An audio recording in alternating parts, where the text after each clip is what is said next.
26 के स्थान के एकेंद्रिय, द्विंद्रिय, तीन्द्रिय, चतुरेंद्रिय और पंचेंद्रिय सामान्य जीव स्वामी हैं।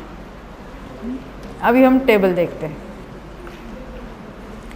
एकेंद्रिय को 26 का स्थान कहाँ कहाँ है देख लो। शरीर पर्याप्ति में किसके होगा? आतप या उद्योत वाले के होगा। और उसके ऊपर जाके किसी को कब होगा? उच्छ्वास पर्याप्ति के काल में होगा। ख्याल में आई बात? एकेंद्रियों के होता है। और 26 का कहाँ कहाँ है किसी किसी के? मनुष्य, तिर्यंच और सामान्य केवली के लिए शरीर मिश्र काल में है।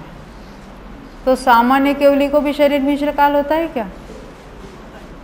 हाँ, समुद्घात के बाद जब वो समेटता है मूल शरीर में, वो तो फिर दोबारा सब वही प्रोसेस होगा।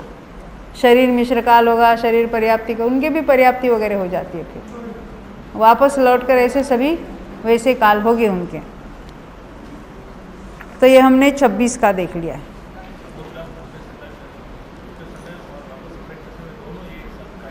सब नहीं होंगे। होते समय 3 काल और समेटते हुए 5 काल।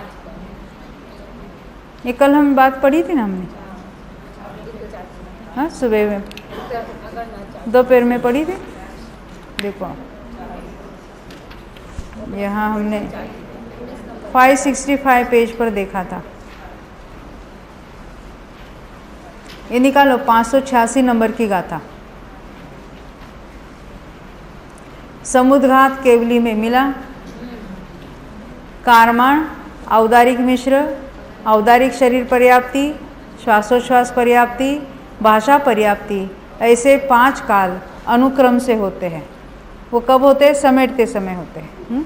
ये 5 काल प्रदेशों को समेटते हुए ही होते हैं, यानी वो पूरे लोग पूर्ण हुए और फिर वापस समेटने लगे, तब की बात है। फैलाते समय 3 ही काल है। चल में अब हम आते अपने जगह पर। ये सारे उदय के स्थान चले, उदय के स्थान चले। 5 है। मूल शरीर में प्रवेश करते हैं तो वहाँ फिर से दोबारा पर्याप्ति वगैरह कार्य हो जाता है, इसलिए औदारिक ही है ना उनकी। तीर्थंकर की बात चल रही है।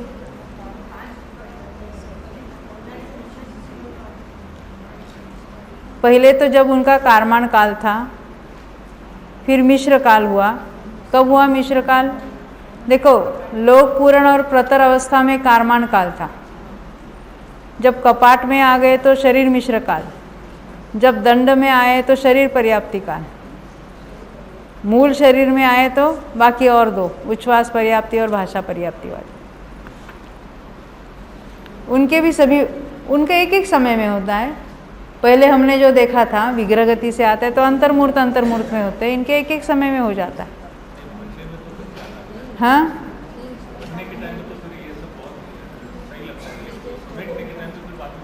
हाँ, ये क्योंकि क्या है, उसका अभी हमें अभ्यास नहीं है ना। जब तीर्थंकरों का ये समुद्घात होते हैं तो उसमें क्या क्या प्रोसेसेस होते हैं, ये अपना अभी विषय यहाँ नहीं हुआ है। अभी सभी विषयों को तो एक साथ नहीं टच कर सकते। अभी तो उदय की बात करेंगे हम। जब कहीं कहीं आता है विषय तो समेटने की, उसमें क्या क्या होता है, हर एक समय में कितना कार्य होता है और कितनी वो निर्जरा होती है, क्या है वो तो सब आगे। हाँ, दोबारा, क्योंकि उदय मिटा था, उदय फिर शुरू हुआ, ये बात है।